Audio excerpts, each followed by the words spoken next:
الحمد لله نحمده ونستعينه ونستغفره ونؤمن به ونتوكل عليه ونعوذ بالله من شرور أنفسنا ومن سيئات أعمالنا من يهده الله فلا مضل له ومن يضلل فلا هادي له وأشهد أن لا إله إلا الله وحده لا شريك له وأشهد أن محمدا عبده ورسوله أما بعد فإن خير الحديث كتاب الله وخير الهدي هدي محمد صلى الله عليه وسلم وشر الأمور محدثاتها وكل محدثة بدعة وكل بدعة ضلالة وكل ضلالة في النار.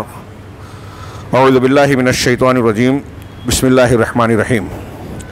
إن ينصركم الله فلا غالب لكم وإن يخذلكم فمن ذا الذي ينصركم من بعده وعلى اللہ فلیتوکل المتوکلون. محترم حاضرین، خطبہ مسنونہ کے بعد میں نے سورہ آل عمران کی بڑی مشہور آیت تلاوت کی. اللہ رب العالمین نے غزوہ احد کے تناظر میں اس آیت کریمہ میں ارشاد فرمایا کہ ان ینصرکم اللہ فلا غالب لکم، اگر اللہ تمہاری مدد کرے، اللہ تمہاری نصرت و اعانت فرمائے تو پھر تم پر کوئی غالب آنے والا نہیں. دنیا کی کوئی طاقت جس کی اللہ مدد کرے، اور اللہ نے مسلمانوں کو خطاب کیا کہ اللہ جب تمہارا ناصر و حامی ہوگا، حمایت فرمائے گا، تو دنیا کی کوئی طاقت تمہیں زیر نہیں کر سکتی، دبا نہیں سکتی، مغلوب نہیں کر سکتی. ینصرکم اللہ فلا غالب لکم، یہ قرآن کی آیت ہے. ہمارا اس پر ایمان ہے کہ اس کا حرف حرف بالکل صداقت پر مبنی ہے. اب اس آیت کی روشنی میں پہلا جملہ میں نے ایک فقرے کا ترجمہ کیا. غور کریں کہ کیا آج مسلمانوں کی حالت مغلوب ہے یا غالب ہے؟ جس دور میں یہ قرآن کی آیت نازل ہوئی، جن سے اللہ نے خطاب فرمایا، یعنی صحابہ کرام جناب محمد رسول اللہ صلی اللہ علیہ وسلم کے عہد مبارک میں ان سے خطاب کیا، اور پھر ہم دیکھتے ہیں کہ ان کو دیکھتے ہی دیکھتے ہجرت سے مکہ سے کس حالت میں مسلمان نکلے. ظاہری طور پر، مادی طور پر انتہائی قسم پرسی بے کسی کی حالت، کوئی قوت، کوئی وسیلہ، کوئی طاقت نہیں. اور پھر مدینہ گئے، کن حالات میں، ان کی تفصیل کا یہ موقع نہیں ہے. پھر مدینہ میں بھی ہر طرف سے خطرات، کفار مکہ ہیں، منافقین ہیں، یہود ہیں، ارد گرد کے قبائل جو مشرکین تھے، قزاقین اور ڈاکو تھے، سب کا خطرہ تھا. جنگیں ہوئی، مسلسل جو ہے مسلمانوں نے مختلف مسائل کا مواجہہ اور سامنا کیا. لیکن دیکھتے ہی دیکھتے نبی کریم صلی اللہ علیہ وسلم کے زمانے میں غزوہ احزاب ہوا، اور اس کے بعد مسلمان اقدام کرنا شروع کرتے ہیں. اور پھر عثمان غنی، حضرت ابوبکر صدیق، عمر فاروق کے بعد عثمان غنی رضی اللہ تعالیٰ عنہم، ان کا زمانہ آتے آتے دنیا کے 1/3 سے زیادہ حصے پر مسلمانوں کو غلبہ حاصل ہو گیا. بڑی بڑی طاقتوں نے زیر کرنے کی بڑی بڑی تدبیریں، کوششیں، جنگیں کی، لیکن یہ لفظ بالکل سامنے تھا کہ اگر اللہ کی اعانت اور نصرت ہے تو پھر تمہیں کوئی مغلوب نہیں بنا سکتا، تم ہی غالب رہو گے. فلا غالبہ لکم، تم پر کوئی غالب نہیں آ پائے گا. لیکن دوسرا جملہ، یہ صحابہ کرام کا منظر دیکھا ہم نے اس آیت کی روشنی میں. اگلا جملہ ہے وَإِن يَخْذُلْكُمْ، اور اگر اللہ تم کو چھوڑ دے. خذلہ کا معنی ہوتا ہے مدد چھوڑ دینا، بے سہارا کر دینا. اگر اللہ تبارک و تعالیٰ تمہاری مدد چھوڑ دے، بے سر و سامان بنا دے، بے سہارا بنا دے، فَمَنْ ذَا الَّذِي يَنْصُرُكُم مِّن بَعْدِهِ، تو اللہ کے بعد، اللہ کے علاوہ کون ہے جو تمہاری مدد کرے؟ کون ہے جو تم کو غلبہ اور عزت دے؟ کوئی نہیں ہوگا. اس میں اشارہ ہے کہ اگر اللہ تبارک و تعالیٰ نصرت و اعانت نہ کرے تو پوری کائنات مل کر بھی اگر کسی کی مدد کرنا چاہے اور اللہ اسے بے سہارا چھوڑنا چاہے تو کوئی مدد نہیں کر سکتا. کتنی صاف سیدھی بات ہے، اور یہ ہمارے ایمان کی بات ہے. اللہ رب العالمین کا فرمان ہے، کتاب ہدایت ہے جس پر ہم یقین رکھتے ہیں، تبرک کے حصول کے لیے ایمان کے ساتھ اس کی تلاوت کرتے ہیں. لیکن عملی زندگی میں کیا ہم اس کو وہ مقام دیتے ہیں؟ اپنے مسائل کے سلسلے میں اس سے روشنی حاصل کرنے کے لیے تیار ہیں؟ اب غور کیجئے کہ موجودہ حالات میں مسلمان اس آیت کریمہ کے اس ٹکڑے کا جو کیسا نمونہ بنے ہوئے ہیں. دنیا میں کون سا ایسا مقام ہے آج کی تاریخ میں جس میں ہم یہ کہہ سکیں کہ مسلمان غالب ہیں، چھائے ہوئے ہیں، مغلوب نہیں ہیں، عزت دار ہیں؟ اور ان کا کوئی کچھ بگاڑ نہیں سکتا. کون سا علاقہ ہے؟ فلسطین کھنڈر بن چکا ہے, قبرستان بن چکا ہے. ہندوستان میں روز کچھ نہ کچھ معاملہ, ہر روز, یعنی آپ جس دن خبر کھولیں یا دیکھیں یا سنیں پڑھیں تو کوئی نہ کوئی نئی مصیبت, افتاد, آفت اور پریشانی کی بات اور خبر آتی ہے. پہلگام میں حملہ ہوا آتنکوادی, سارے مسلمان مذمت کر رہے ہیں, پورا کشمیر اس کے خلاف آواز بلند کرتا رہا, مسجدوں سے اس کے تعلق سے صدائے احتجاج بلند ہوئی, مذمتیں ہوئی, سب کچھ ہوا. لیکن اس کے رد عمل میں ہندوستان کا ایک طبقہ, حکومتی طبقے کا ایک گروہ مسلسل مسلمانوں کو نشانہ بنا رہا ہے. کشمیری وہ تاجر ہوں, طلبہ ہوں یا پھر عام مسلمان ہوں, انہیں جرم میں کے کٹہرے میں کھڑے کرنے کی کوشش کی جا رہی ہے. پھر اس کے رد عمل میں کشمیریوں, غیر ہندوستانیوں کے نام پر بغیر کسی مقدمے, ثبوت اور ثابت کیے بغیر کہیں پوری کی پوری بستی اجاڑی جا رہی ہے, کہیں ان کی شہریت کو ثابت کرنے کے سلسلے میں کیس دائر کیا جا رہا ہے. ہمارے یہاں بھی کچھ کیس چل رہے ہیں کہ آپ اپنے کاغذات پیش کیجئے, ثابت کیجئے کہ آپ ہندوستانی ہیں. NRC CAA کا معاملہ چل رہا تھا, وہاں بھی کیا ہوا, ہمارے خلاف قوانین بن رہے ہیں, کھانے پینے کی چیزوں پر پابندیاں لگ رہی ہیں, گھروں پر بلڈوزر چل رہے ہیں, بستیوں کے تعلق سے خطرات منڈلا رہے ہیں. ہمارے یہاں بھی لے کر ہر جگہ.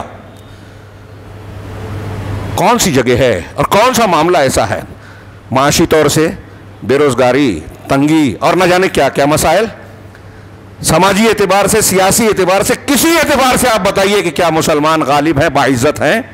اور دنیا کے کسی خطے میں ہیں جہاں مسلمانوں کی اپنی حکومت ہے وہاں بھی بے بسی نظر آتی ہے. فلسطین کے معاملے میں ہم دیکھ رہے ہیں, عرب دنیا ساری کوششیں کر رہی ہے, الزام اور جوابی الزام سے قطع نظر سارے لوگ یہ چاہتے ہیں کہ فلسطین میں امن و چین سکون ہو, لیکن کر پاتے ہیں کیا؟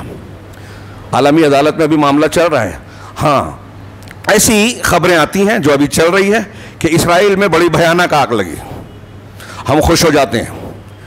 ٹھیک ہے, یہ ایک پہلو سے برابر بات ہے کہ اللہ رب العالمین کی مرضی کے بغیر پتہ بھی نہیں ہلتا. ہاں, لوگ سوال اٹھاتے ہیں کیا اس کو عذاب کہیں گے؟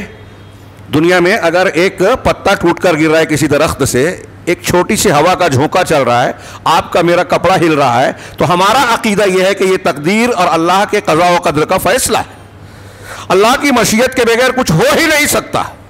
تو اتنی بڑی آگ بھی اللہ کی مشیت سے لگی ہے. سوال یہ نہیں ہے, سوال یہ ہے, یہ تو بالکل طے بات ہے, ہمارا ایمان ہے کہ جو ظلم کرے گا ظلم کا انجام برا ہو کر رہے گا, وہ اسرائیل ہو, ہندوستان کی حکومت ہو, وقت کا کوئی فرعون ہو, کوئی ٹرمپ ہو, کوئی بھی ہو. ظالم ہے تو اسے اپنے کیفر کردار کو پہنچنا ہے. لیکن ہمارے لیے اتنا کافی ہے کیا؟ جب ظلم ہو رہا ہے, ہمارے اوپر جو ہے مختلف قسم کی افتاد, پریشانیاں, آفتیں آ رہی ہیں, تو اس کا جائزہ لینا, محاسبہ کرنا ہمارا فرض ہے. دینی اعتبار سے ہمارا کیا کردار بنتا ہے یہ ہمیں غور کرنا چاہیے. یہ تو طے ہے کہ اللہ تبارک و تعالیٰ دنیا میں امتحان لیتا ہے, زندگی میں نشے و فراز آتے ہیں, آئیں گے. پیغمبروں کو بھی بڑی آزمائشوں سے گزرنا پڑا. دنیا کا کوئی بادشاہ بھی ہو تو وہ مسائل سے چھٹکارا نہیں پا سکتا. جھوپڑے سے لے کے تخت شاہی تک ہر کوئی کے لیے مسئلہ ہے. لیکن ہر مسئلے میں ہمارا کردار کیا ہونا چاہیے, کیونکہ یہ دنیا دارالامتحان ہے. اس میں دیکھا جائے, اللہ نے فرمایا وَإِن يَخْذُلْكُمْ, اگر اللہ تمہاری مدد چھوڑ دے, تمہاری نصرت و اعانت نہ کرے, تو کون ہے جو اللہ کے بعد مدد کرے؟ اس لیے یہ بنیادی مسئلہ, بنیادی بات ہے. اللہ نے فرمایا وَعَلَى اللَّهِ فَلْيَتَوَكَّلِ الْمُتَوَكِّلُونَ, اللہ پر ہی توکل کرنے والوں کو بھروسہ کرنا چاہیے. توکل اعتماد کو کہتے ہیں کہ ہم کو کوئی فائدہ چاہیے, کوئی فائدہ مل گیا اس کی حفاظت ہے. مثال کے طور پہ ہم کو اچھا گھر چاہیے تو اللہ سے اعتماد کر کے مانگے. گھر مل گیا تو گھر محفوظ رہے, اس پر بلڈوزر نہ چلے, وہ زمین میں دھس نہ جائے, زلزلہ نہ آ جائے, اس کے لیے بھی اللہ پر بھروسہ چاہیے. ہاں, تو اس کی حفاظت کے لیے. اسی طرح کوئی نقصان دہ چیز ہے, ہمارے اوپر خطرات منڈلا رہے ہیں, دشمن سازش کر رہا ہے, اس سے بچنا ہے, اللہ پہ بھروسہ کرنا, توکل. اب اللہ تعالیٰ پر بھروسہ کرنے کے کیا اسباب ہیں اور اللہ تبارک و تعالیٰ کے کیا قوانین ہیں کہ بھروسہ کرنے والوں کی مدد کرے اور بھروسہ نہ کرنے والوں کو بے کس و بے سہارا چھوڑ دے. یہ شریعت میں ہم کو پوچھنا چاہیے. ہم بہت ساری کوششیں کر رہے ہیں, ہمارے اوقاف پر خطرہ منڈلایا, بجا طور پر ہم احتجاج کر رہے ہیں, سراپا احتجاج ہے. ہاں, یہاں بلا وجہ کی لوگ بھلائی چاہنے کی بات کرتے ہیں کہ مسلمانوں کا بھلا چاہتے ہیں, اور سب پورا ہندوستان جو کہہ رہے ہیں وہ بھی جانتے ہیں, جو سن رہے ہیں وہ بھی سمجھتے ہیں. پارلیمنٹ ہال سے لے کے سڑکوں تک یہ کہا گیا کہ یہ بکواس ہے, حکومت کی نیت صحیح نہیں ہے, مسلمانوں کی مساجد مدارس پر بری نظریں ہیں اور یہ عالمی سازش کا ایک حصہ بھی ہے، زمینوں پر نظر بھی ہے اور بہت سارے مقاصد ہیں۔ مسلمانوں کے مذہبی تشخص کو نشانہ بنانے کی کوشش ہے۔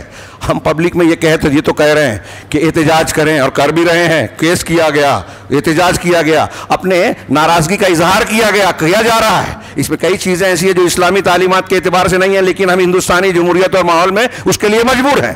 میں یہاں ایک سوال کرنا چاہتا ہوں یا ایک بات کہنا چاہتا ہوں کہ ہمیں اس بات پر عوامی سطح پر یا انفرادی طور پر غور کرنا چاہیے۔ یہ جو آیت میں نے پڑھی اس کے تناظر میں اور قرآن و حدیث کے بہت سارے ارشادات کی روشنی میں یہ غور کرنے کی بات ہے کہ مسلمانوں کو مدد کن بنیادوں پر ملتی ہے، اور یہ غور کی بات کرنے کی بات ہے کہ مسلمانوں پر عذاب کن بنیادوں پر آتا ہے۔ اللہ تبارک و تعالیٰ کی طرف سے ناراضگی کا کوڑا کب برستا ہے؟ یہ اہم سوال ہے۔ دشمنوں کے تسلط سے متعلق کیا سبب ہے کہ دشمن کو اللہ تبارک و تعالیٰ مسلمانوں پر مسلط کرتا ہے؟ ابھی ہے کہ اللہ مدد چھوڑ دے تو کوئی مدد نہیں کر سکتا۔ یہ آیت ہم نے پڑھی، ایمان ہے ہمارا۔ ہاں تو دنیا میں آج کل نوجوان اور دوسرے لوگ جب ایمانی یا قرآنی یا تقوی اور ایمان کی بات کی جاتی ہے تو ان کو لگتا ہے کہ اللاجک بات ہے، اس میں لاجک نہیں ہے، سائنٹیفک طریقہ نہیں ہے، یہ خود ایک غیر لاجک بات ہے۔ آپ روز قرآن پڑھتے ہیں، ہمارے یہاں ہر جگہ سے کہا جاتا ہے، قرآن میں بار بار کہا جاتا ہے کہ ایمان اور عمل صالح ہوگا تو دنیا کی سعادت، کامیابیاں، ترقیاں ہیں، جنت کی بھی کامیابی ملے گی۔ تو یہ کون سا؟ یہ روحانی اسباب ہے۔ ہم مادی اسباب پر تو بہت بھروسہ کرتے ہیں لیکن اس سے کچھ نہیں ہوتا۔ اور ایک بات یاد رکھیے کہ ہمارے پاس ہتھیار، قوت، افراد، ظاہری اور مادی قوت ہو نہ ہو، اس کی وہ اہمیت نہیں ہے اپنی جگہ اہمیت، لیکن اس کی وہ اہمیت نہیں ہے جو روحانی قوت اور بنیاد کو حاصل ہے، ایمان کی، عمل صالح کی، اللہ رب العالمین کو خوش کرنے کے طریقے اور ناراضگی سے بچنے کے طریقوں کی۔ اس آیت کو ہم نے پڑھا۔ اب اور میں علامہ ابن تیمیہ اسی سلسلے کی تحریر پڑھ رہا تھا، علامہ ابن تیمیہ کی ایک عبارت میرے نظر سے گزری، میں اس کو پیش کرنا چاہتا ہوں۔ ابن عربی جو بہت بڑے صوفی گزرے ہیں جن کو شیخ اکبر کہا جاتا ہے، حالانکہ وہاں سراسر کھلا الہاد، بے دینی اور کفر پایا جاتا ہے۔ علامہ ذہبی رحمہ اللہ کہتے ہیں کہ اگر ان کی کتابیں فتوحات مکیہ اور فصوص الحکم میں کفر نہیں ہے تو پھر دنیا میں کفر ہے ہی نہیں۔ ان کی ایک بات وحدت الوجود کا، یعنی پوری کائنات میں ہر کوئی اللہ، ہر جگہ اللہ ہی اللہ، یہ ہندوانہ عقیدہ ہے جو ہمارے یہاں صوفیوں میں بھی پایا جاتا ہے اور بہت سے لوگ ایسا مانتے ہیں۔ اس کے ضمن میں ان کا ایک قول ہے کہ دنیا میں جتنا بھی کلام ہے سب اللہ کا کلام ہے۔ آپ جو بول رہے ہیں وہ بھی اللہ کا کلام ہے، میں جو بول رہا ہوں وہ بھی اللہ کا کلام ہے، چڑیے کی چہچہاٹ ہے، کسی جانور کی آواز ہے، کوئی بھی آواز کلام ہے، سب اللہ کا کلام ہے۔ اس کا رد کرتے ہوئے علامہ ابن تیمیہ نے آگے ایک بات کہی، یعنی اس کا کہ یہ تو بکواس ہے، غلط ہے، قرآن و حدیث کے خلاف ہے۔ اس کے بعد جو ان کی عبارت ہے وہ موجودہ تناظر میں غور کیجئے گا، اور جو ان کی عبارت ہے یہ اس لیے میں نہیں پیش کر رہا ہوں کہ ابن تیمیہ یا فلاں عالم کہہ رہا ہے، ہمارے لیے کسی انسان کا قول دلیل نہیں ہے، لیکن انہوں نے جو بات کہی ہے آگے قرآن سے دلیل دی ہے، اس دلیل کی روشنی میں یہ بات کہہ رہے ہیں، اور قرآن حدیث کی اور بھی بہت سی دلیلیں ہیں۔ چنانچہ وہ کہتے ہیں کہ وَبِسَبَبِ هَذِهِ الْبِدَعِ وَأَمْثَالِهَا مِنَ الْمُنْكَرَاتِ الْمُخَالِفَةِ لِدِينِ الْإِسْلَامِ سَلَّطَ اللَّهُ أَعْدَاءَ الدِّينِ۔ یہ میں نے عربی عبارت جان بوجھ کے پڑھی، بڑی غور کرنے کی بات ہے کہ ان بدعتوں اور اس قسم کی بدعات کی وجہ سے ابھی ہمارے یہاں بہت سی تجزیات ہو رہے ہیں، سیمینار ہو رہے ہیں، کانفرنسیں ہو رہی ہیں کہ وقف کا ہم کو کی حفاظت کرنا ہے، اس کے لیے تیار رہنا ہے، قربانیاں دینی ہے، بالکل صحیح ہے، ضروری ہے۔ ادائے دین کے مقاصد اس سے کہیں گہرے ہیں جو ہمارے سامنے نظر آتے ہیں۔ دین کو جڑ سے اکھاڑ دینا، پھینکنا چاہتے ہیں، وہ دین کو تو نہیں اکھاڑ پائیں گے، ہاں اگر ہم صحیح نہیں ہیں تو ہمیں تو ضرور اکھاڑ دیں گے۔ ان کا انجام جو ہوگا، ہمارا انجام بھی قرآن و حدیث کی روشنی میں ہم دیکھ سکتے ہیں۔ ہم کیا ہیں جائزہ لیجئے۔ ہاں اللہ تعالیٰ ہمیں ختم کر دے گا اگر ہم صحیح نہیں ہیں، نئے لوگ پیدا ہوں گے جو دین کی خدمت کریں گے، جو اللہ کے مطلوب انسان ہوں گے، جن کو اللہ کی مدد ملے گی اور پھر انہیں کوئی زیر نہیں کر پائے گا۔ ہاں تو علامہ ابن تیمیہ کہہ رہے ہیں کہ اس قسم کی بدعت جب ہم تجزیہ کرنے جاتے ہیں اور مسلمانوں کے مسائل کے حل کی بات کرتے ہیں تو یہ تو اجمالی طور سے سبھی کہتے ہیں کہ ایمان اور عمل صالح ٹھیک ہے، لیکن ایمان ہے کیا؟ عمل صالح کہتے کسے ہیں؟ مسلمانوں میں مسلک کے نام سے، کسی بھی نام سے جو مختلف قسم کی غلط باتیں رائج ہیں، تھوڑی دیر کے لیے سوچئے, نبی کریم صلی اللہ علیہ وسلم نے بتایا نا کہ بنی اسرائیل میں جس طرح گمراہیاں آئیں اس امت میں بھی آئے گی. وہ 72 فرقے بنے, یہ اس میں 73 ہوں گے. ایک ہی جنت میں جائے گا, باقی سب گمراہی کے راستے پہ ہوں گے. یہ آپ نے فرمایا ہے, ہم سب مانتے ہیں. تو 72 غلط ہیں, یہ ہے کہ نہیں ہے؟ فرقے ہیں, ہے کہ نہیں ہیں؟ اور اگر غلط ہیں تو غلطی کرنے والے کسے فرقے کیسے بنتے ہیں؟ بدعات سے. قرآن و حدیث کے صراط مستقیم کے مقابلے میں غلط اصولوں کو اختیار کرنے سے. اب مسلمانوں میں یہ ہیں,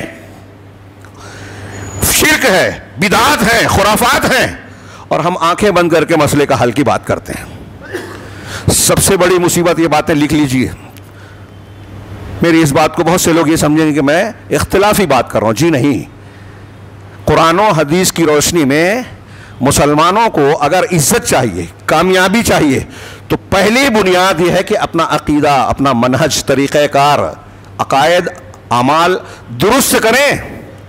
خطائیں ہوتی رہتی ہیں, وہ اللہ معاف کرے گا, لیکن عقیدہ اگر بگڑا ہے معاف نہیں کرے گا. ٹائم نہیں ہے یہاں, بہت ہی مختصر وقت ہے. اللہ نے فرمایا ہے نا, لئن اشرکت لیحبطن عملک, ہلا دینے والا فرمان ہے یہ. نبی صلی اللہ علیہ وسلم سے خطاب کر کے اللہ نے کہا کہ اگر آپ بھی شرک کریں گے تو اللہ سارے عمل کو برباد کر دے گا آپ کے. نبی صلی اللہ علیہ وسلم سے, جو شرک کر نہیں سکتے تھے. تو ہمارے یہاں شرک ہے کہ نہیں ہے آج مسلمانوں میں؟ عمل برباد. اب آپ دعا کر رہے ہیں, قنوت نازلہ پڑھ رہے ہیں, احتجاج کر رہے ہیں, کیا دعا قبول ہوتی ہوئی نظر آ رہی ہے؟ آزمائشیں سب کو آتی ہیں, آزمائش میں بے عزتی نہیں ہوتی. کیا مسلمان آج بے عزت نہیں ہو رہا ہے؟ تو آزمائش ہے یا عذاب ہے؟ آسانی سے اندازہ لگا سکتے ہیں. تو ٹائم نہیں ہے, میں عبارت پڑھتا ہوں.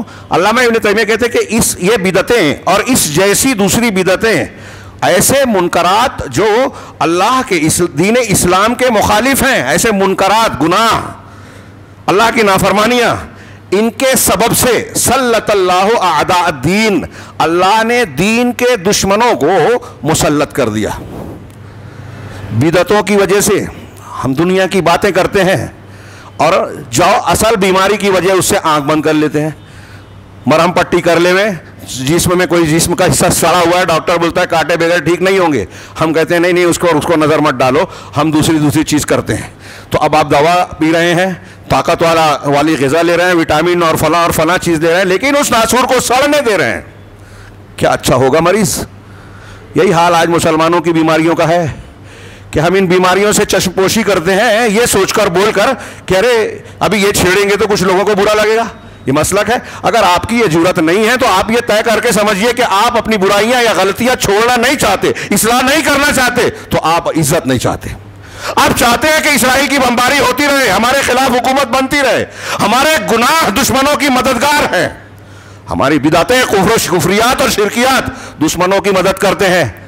یہ میں نہیں, حضرت عمر بن خطاب رضی اللہ تعالیٰ عنہ کا لمبا چوڑا خط ہے, حضرت سعد بن ابی وقاص کو پڑھیے, میں اسے دوہرا نہیں سکتا. حضرت عمر نے کہا کہ تمہارے گناہ سے مجھے خوف ہے, دشمنوں کا خوف نہیں ہے. تو تقویٰ تمہارا سب سے بڑا ہتھیار ہے, تقویٰ جنگ میں تمہاری سب سے بڑی چال ہے.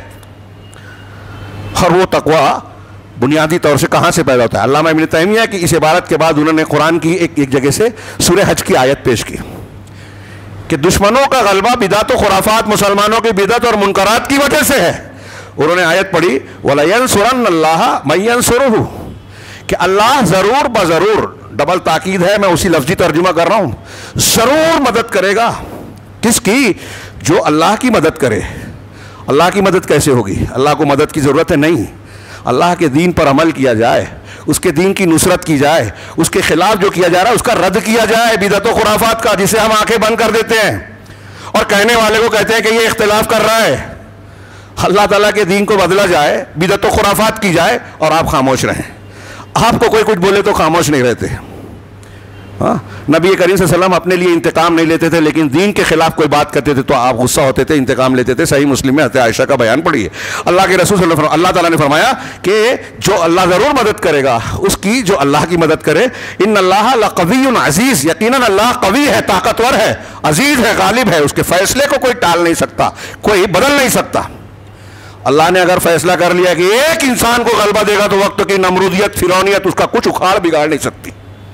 وہ عزیز ہے, قوی ہے, اپنے فیصلے کو غالب کرے گا. جو آگے اللہ نے فرمایا الذین, کون لوگ ہیں جن کی اللہ مدد کرے؟ الذین ان مکناہم فی الارض اقاموا الصلاۃ, کہ یہ وہ لوگ ہیں کہ جن کا اللہ جن کو قوت دے دے, زمین میں قدم جما دے, تو نماز قائم کریں گے. وہ آتوا الزکاۃ, زکوٰۃ دیں گے, یعنی اللہ کا حق اور بندوں کا حق ادا کریں گے. یہ ان میں سب سے بڑی بڑی عبادتوں کا ذکر ہے. حقوق اللہ کو ادا کریں گے, حقوق العباد کو ادا کریں گے. وہ امروا بالمعروف, اور معروف کو خود سدھر گئے, اب دوسروں کو نیکی کا حکم دیں گے. وہ نہوا عن المنکر, اور برائیوں سے روکیں گے. وللہ عاقبۃ الامور, اور سارے معاملات کا انجام اللہ کے اختیار میں ہے. کوئی نتن یاہو, کوئی ٹرمپ, کوئی مودی, کوئی فلاں اور فلاں یہ حالات پر کنٹرول نہیں رکھتے. آج ہیں کل نہیں رہیں گے. بڑے بڑے ان سے بڑے بڑے فرعون آئے اور چلے گئے, حاکم آئے اور چلے گئے. اللہ کے ہاتھ میں اختیار ہے, تدبیر وہ کرتا ہے, ان کی کیا مجال ہے. جس دن اللہ کا فیصلہ ہوگا خس و خاشاک کی طرح اڑ جائیں گے. علامہ ابن تیمیہ نے اس آیت کو پیش کرنے کے بعد جو جملہ کہا کہ وَأَيُّ مَعْرُوفٍ أَعْظَمُ مِنَ الْإِيمَانِ بِاللَّهِ وَأَسْمَائِهِ وَآيَاتِهِ, معروف میں اس سے بڑھ کر کوئی معروف کا حکم دینا, نیکیوں کا حکم دینا, برائیوں سے روکنا, یہ کام کرتے ہیں مسلمان. تو اب نیکیوں میں اس سے بڑی نیکی کون سی ہے کہ اللہ پر ایمان رکھے آدمی, توحید کو مانے, اور اس کے اسماء و صفات اور اس کی آیتوں پر ایمان رکھا جائے. اس سے بڑی نیکی کون سی ہے؟ تو اللہ کے اسماء و صفات کی تعلیم دینا, اللہ کی توحید کو لوگوں تک پہنچانا, یہ معروف کا حکم دینا ہے. کیا آج ہم یہ کر رہے ہیں؟ لوگ اس سے کتراتے ہیں, بھاگتے ہیں. اور ہمارے ہندوستان کے ماحول میں معاف کیجئے گا, تحقیق کیجئے گا جو میں کہہ رہا ہوں, کہ ایمانیات کے اس باب کو لوگوں نے اہمیت ہی نہیں دی, سمجھا ہی نہیں. بہت سارے عوام تو عوام, خواص کو بھی اللہ کے اسماء و صفات کے سلسلے میں صحیح اصول نہیں معلوم ہے اور گمراہیوں کا شکار ہے.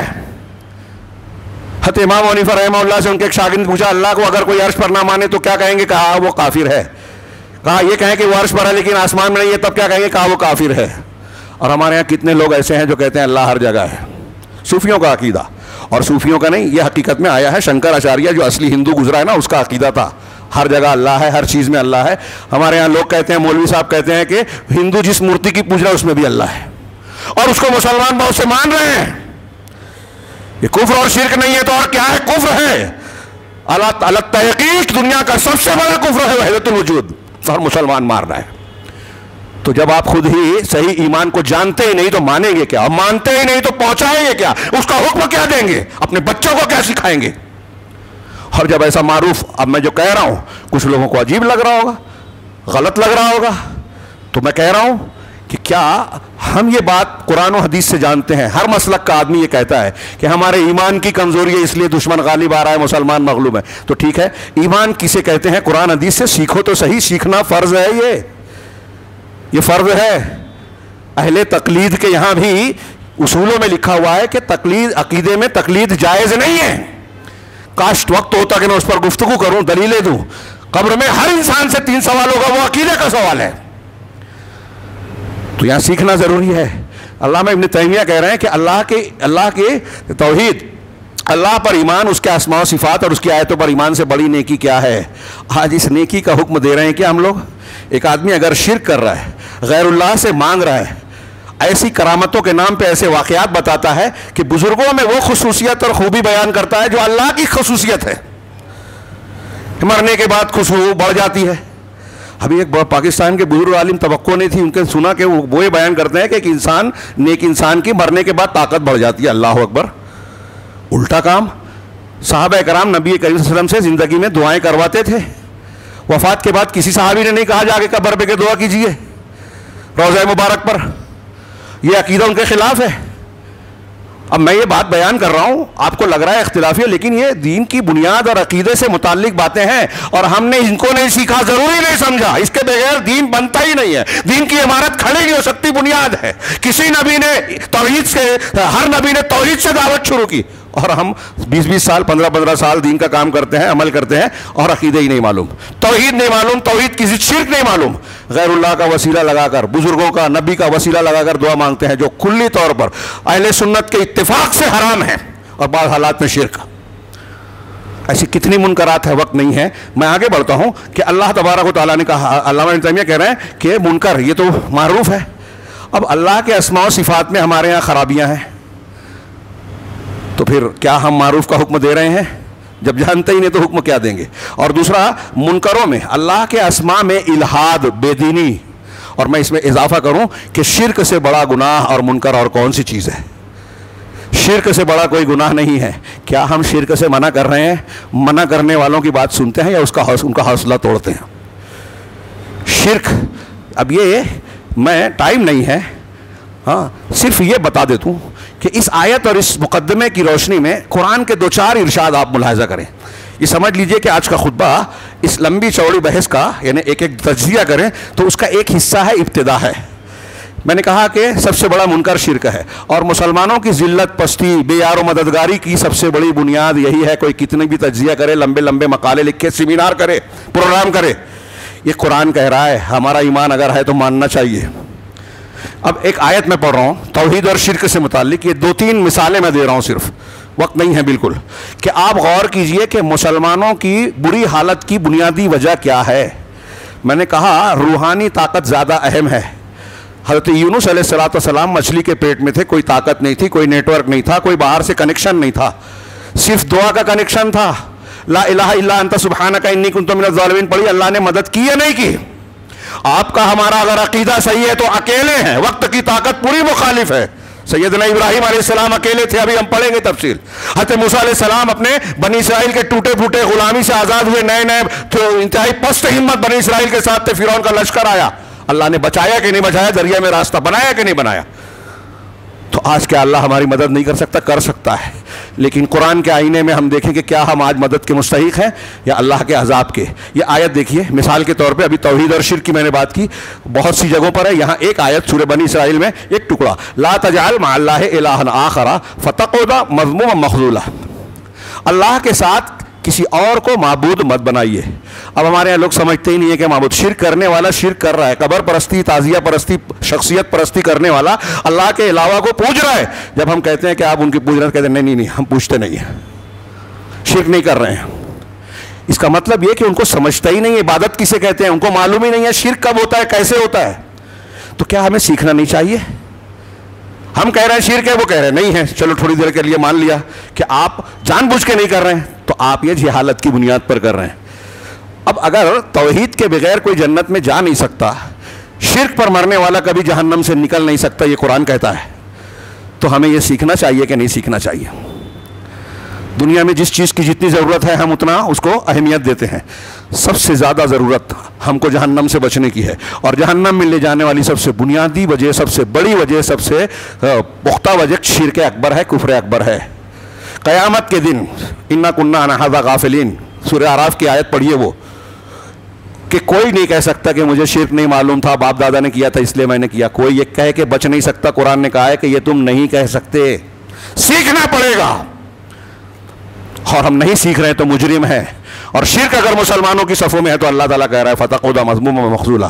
اگر تم شرک کرو گے، دوسرے کو معبود بناؤ گے تو برے حالوں پڑے رہو گے اور بے کس و بے سہارا رہو گے. مسلمان بے سہارا ہے کہ نہیں ہے؟ کتنے ملک ہیں، کتنی تعداد ہے، چیخ چلا رہے ہیں، لوگوں نے کھلونا بنا رکھا ہے، ووٹ بینک بولتے ہیں، ہاں آپس میں لڑاتے ہیں. یہود و نصارہ کا جو ایجنڈا ہوتا ہے، میڈیا جو چاہتا ہے مسلمانوں میں لڑانا، مسلمانوں کو بدنام کرنا، اور پھر بے قصور ہوتے ہوئے جیل میں ڈال دیا گیا. 4-4 5-5 سال ہو گیا، وہ کیس جو ہے ٹیبل پہ نہیں آتا. ابھی چل رہا ہے وہاں NRC وغیرہ کے سلسلے میں، دلی کے فساد کے بعد کا، اور ابھی بھی چل رہا ہے. کاغذ نہیں ہے، پوری بستی کو اڑا دیا، کاغذات سے ثابت نہیں کیا، بول دیا کہ یہ بنگلہ دیشی ہے، یہ روہنگیائی ہے، آپ نکل جائیں، ثابت کریں کہ آپ ہندوستانی ہیں. اور کیا کیا پوری دنیا، مہذب دنیا چیخ چلا رہی ہے. فلسطین کھنڈر بن گیا، 22 سے 23 لاکھ مسلمانوں کا قبرستان، کم سے کم کھنڈروں کا قبرستان. ہم صرف اتنے پہ خوش ہیں کہ اسرائیل میں آگ لگی ہے. وہ کیفر کردار کو پہنچیں گے، ان کا انجام اچھا نہیں ہوگا، یہ ہمارا یقین و ایمان ہے. اللہ ایک خاص وقت تک کسی کو بھی ڈھیل دیتا ہے، کوئی بھی پریوار ہو، کوئی بھی سنگ ہو، کوئی وقت کا فرعون ہو، بچے گا نہیں اگر کافر، اگر ظالم ہے. میں نے گزشتہ ہفتے ظلم پر تقریر کی، خطبہ دیا، وقت نہیں ہے. آگے آیت دیکھیے کہ یہ ایک آیت میں نے شرک سے، توحید سے مطالبہ. اور قرآن کی سورہ انعام میں اللہ نے کہا الذین آمنوا ولم یلبسوا ایمانہم بظلم اولئک لہم الامن. جو لوگ ایمان لائے، ہم مسلمان ہیں، لیکن ایمان کے ساتھ ظلم کی ملاوٹ آمیزش نہیں کی. اللہ کے رسول نے کہا ظلم سے مراد یہاں شرک ہے. شرک نہیں ملایا ایمان کے ساتھ، ان کے لیے امن ہے. کیا مسلمان امن میں ہے، چین میں ہے، سکون میں ہے؟ آج عوام تو عوام، خواص بھی سہمے ہیں، ڈرے ہیں، خوف میں ہیں. ڈر خوف کیسے بدلے گا؟ سورہ نور کی آیت پڑھیے، ایمان اور عمل صالح کی بنیاد پہ. ہمارے نوجوانوں کو لاجک نظر نہیں آتی جب یہ کہہ رہے ہیں کہ مولوی لوگ تو پرانی بات کرتے ہیں. یہ تازی بات ہے اور اس کے علاوہ مسلمانوں کے پاس کوئی حل نہیں ہے. آپ کتنا بھی سیمینار کر لیں, پروگرام کر لیں, احتجاج کر لیں, اگر ایمان اور ایمانی طاقت نہیں ہے, عمل صالح نہیں ہے, اللہ کی مدد نہیں ہے, تو دنیا کا کوئی تدبیر آپ کے ہمارے کام نہیں آئے گی. یہ لکھ لیجئے, یہ ہمارے ایمان کا حصہ ہے. یہ صحیح ہے تو وسائل کی کمی میں بھی مدد ہوگی اللہ کی, اور یہ صحیح نہیں ہے تو کتنے بھی وسائل ہوں. اور اب دنیا کو دیکھ لیجئے, وسیلے میں کوئی کمی نہیں ہے, ڈگریوں کی کمی نہیں ہے, سیاسی قوت ہے, ہتھیار کی قوت ہے, فوج ہے, سب ہے, ذلیل ہے. تو امن کن کو ملے گا؟ ایمان کے ساتھ ظلم نہیں کیا. ظلم کا عام معنی لے لیں تو کوئی بھی گناہ ظلم ہے. جتنا ہمارے یہاں ظلم ہوگا اتنا خرابی ہوگی. اس کو جوڑ دو. اللہ تعالیٰ نے فرمایا کہ اللہ وَكَذَلِكَ نُوَلِّي بَعْضَ الظَّالِمِينَ بَعْضًا بِمَا كَانُوا يَكْسِبُونَ. یہ ایک دوسرا ٹاپک ہے, ٹائم نہیں ہے اس لیے صرف ایک آیت کہ اللہ نے کہا کہ اسی طرح ہم بعض ظالموں کو بعض ظالموں پر مسلط کرتے ہیں ان کے کرتوتوں کی وجہ سے. ظلم ہوگا تو اللہ ہم سے بڑے, ہم ظلم کریں گے اپنے سے نیچے والے پر. یہ قرآن کی آیت کہہ رہی ہے. اسی آیت کی تفسیر میں سلف نے کہا اعمالکم حکامکم امراؤکم عمالکم, تمہارے حکام اور تمہارے عمرہ جو ہیں تمہارے اعمال ہیں. جیسا تمہارا عمل رہے گا اللہ ویسا حاکم بنائے گا. ہم پر ظلم کرنے والا حاکم ہے, اس کا مطلب ہم ظلم کرنے والے. چال چلنے والا, جھوٹ بولنے والا حاکم ہے, اس کا مطلب ہم جھوٹ بولنے والے, چال چلنے والے, لوگوں کو دھوکہ دینے والے. اب آپ اپنی بیوی کے اوپر ظلم کر رہے ہیں اس لیے کہ وہ آپ کے ماتحت ہے, بیٹے پر ظلم کر رہے ہیں, اپنے نوکر چاکر پر ظلم کر رہے ہیں, مزدور پر ظلم کر رہے ہیں اس لیے کہ آپ سیٹ ہیں, تو اللہ آپ پر ایسے ظالم کو مسلط کرے گا جو آپ کے ظلم سے زیادہ آپ پر ظلم کرے گا. یہ قرآن کی آیت کہہ رہی ہے اور علماء نے یہ تفسیر کی ہے جو میں بیان کر رہا ہوں. ہاں, علامہ ابن قیم نے بڑی شاندار تفسیر کی ہے لیکن موقع نہیں ہے. تو ظلم, کیا ہمارے یہاں سماج میں آج ظلم نہیں ہے؟ ہر کمزور پر اوپر والا ظلم نہیں کر رہا ہے. اداروں میں, یہاں تک کہ دینی اداروں میں, مسجدوں میں امام مؤذن پر ظلم نہیں ہو رہا ہے, اساتذہ پر ظلم نہیں ہو رہا ہے, ٹیچرز ہیں اسکولوں میں ان پر ظلم نہیں ہو رہا ہے. قربانی وہ دے ہوئے پھولہار آپ کو جو ہے وقت کا سر سید بنتے ہیں جنہوں نے دکانیں کھول رکھی ہیں. ہاسپٹل میں جائیے تو چھیٹے سیدھے سادے معاملے کو لوگ کمپلیکیٹڈ بتاتے کہ بغیر آپریشن کے زچگی نہیں ہوگی, ڈیلیوری نہیں ہوگی, اتنا خرچ آئے گا. کیا یہ ڈاکٹر ظلم نہیں کر رہے ہیں؟ جب آپ ظلم کر رہے ہیں تو آپ پر ظالم مقرر ہوگا, قرآن کہتا ہے. اللہ کا قانون بدلتا نہیں ہے. اب آپ احتجاج کرتے رہو لیکن کسی وقت آپ کے دواخانے پر, آپ کے اسکول پر بلڈوزر چل جائے تو تعجب مت کیجئے گا, کیونکہ آپ ظلم کر رہے ہیں. اللہ نے فرمایا, یہ ایک اصول توحید والا, ایک ظلم والا میں نے عمومی بیان کیا, ٹائم نہیں ہے اس لیے تفصیل میں نہ جاتے ہوئے. ایک تو اور کہ اللہ نے فرمایا فَلْيَحْذَرِ الَّذِينَ يُخَالِفُونَ عَنْ أَمْرِهِ أَن تُصِيبَهُمْ فِتْنَةٌ أَوْ يُصِيبَهُمْ عَذَابٌ أَلِيمٌ. کہ جو لوگ اللہ کے رسول کے حکم کی مخالفت کرتے ہیں, سورہ نور کی آخری اس سے پہلے والا ٹکڑا چھوڑ رہا ہوں, پڑھیے جا کے سورہ نور کے آخر میں, سورہ نور کی آیت نمبر 63, کہ جو لوگ رسول کے حکم کی مخالفت کرتے ہیں انہیں اس بات سے ڈرنا چاہیے, فَلْيَحْذَرْ, ہوشیار رہنا چاہیے, ڈرنا چاہیے, آگاہ رہنا چاہیے. کس سے؟ أَن تُصِيبَهُمْ فِتْنَةٌ, کہ انہیں کوئی فتنہ آ پکڑے.